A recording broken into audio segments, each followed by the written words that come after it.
Portland is small town urban. Meet Gloria Olds, a resident of the Elliott Tower on Southwest 10th Avenue between Jefferson and Madison Street, a thriving multi-use city block in downtown Portland. This street has come a long way from its humble origins. Home to two families in the early 1900s, it now boasts 223 condos in the Elliott Tower. In 1845, proprietors Asia Lovejoy of Massachusetts and Francis Pettygrove of Maine flipped a coin to decide if our fair city would be called Portland, Oregon, or Boston, Oregon. I think we all know who won that toss. Later that year, they hired surveyor Thomas Brown to lay out an initial 16-block grid based on the Philadelphia street naming arrangement, with numbered streets in one direction and the names of trees and presidents in the other. Like Portland, my block has a varied and interesting history. In 1870, businessman Martin S. Burrell and his family planted an American elm tree on 10th and Madison. This tree was recognized as a Portland Historic Landmark in 1975. Back in 1934, my block held 2 residential homes, but in 1937, a business appeared, the Oregon Piggly Wiggly grocery store. Other businesses soon followed, including the Donald Dunlap gas station in 1940 and multiple parking lots from 1943 to 1961. In the early 1940s, there were no longer residential homes, and Safeway became the primary business on the block. As the years passed and downtown evolved, Safeway was dubbed Danger Way, a place known for drugs and bums. When the Elliott Tower was built in 2006, Safeway moved 1 block south and built a new store. Even though Safeway was upscaled, people on the street still verbalized concerns about safety. But I've never been scared. Actually, I take that back. You know, if you consider they have across the street to Safeway, right. And they've been working on it. There are street kids with dogs who are scary street kids.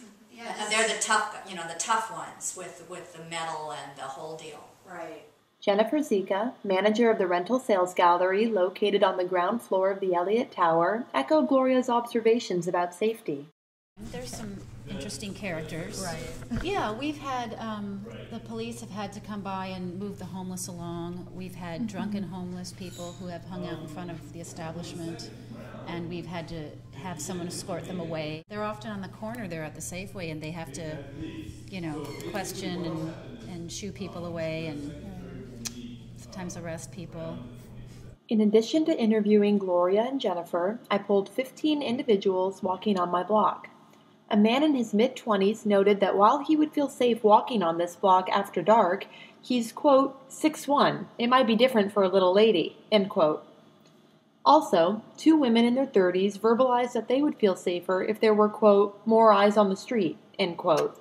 A man with a dog who lived in the low-income housing above Safeway commented that these subsidized apartments, quote, add an element of unsafeness to the block, end quote.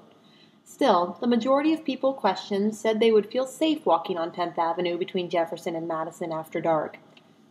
This sense of security is even more common among residents of the Elliott Tower. Well, this is the kind of building that you pay for security. Mm-hmm. And there's a 24-hour-a-day concierge. There's a security force that goes around the building all day long and all night long. And I feel safer than I was in my house. Something I noticed about my block was the diversity of people. There were men, women, couples, and children, ranging in age from 7 to 70.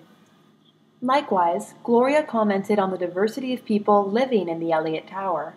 I've been totally surprised. There's an extreme mix. A percentage of the units can be rented. So you don't know whether or not somebody you're seeing is an owner or a renter, but no, there is a very large mix. And there are some even, young families. Not a lot, but there are. Right. And there are a huge number of dogs. Oh, really? A gigantic number of dogs. A shocking number of dogs. People have more than 1 dog. True to her word, I saw over a dozen dogs on my block and took pictures of these 2.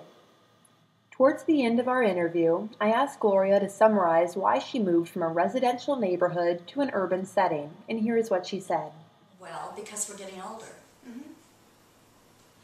And we wanted life to be easier.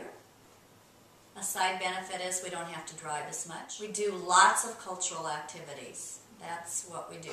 We feel way safer shutting the door and leaving here than we ever did at home. I love being urban. I love cities. So many people just don't want to give up their house, don't want to give up, all kinds of things. And we've been happy from the minute we moved in. And we use the light rail a lot. I mean, we really use the light rail a lot. It's really, one of the major aspects is convenience.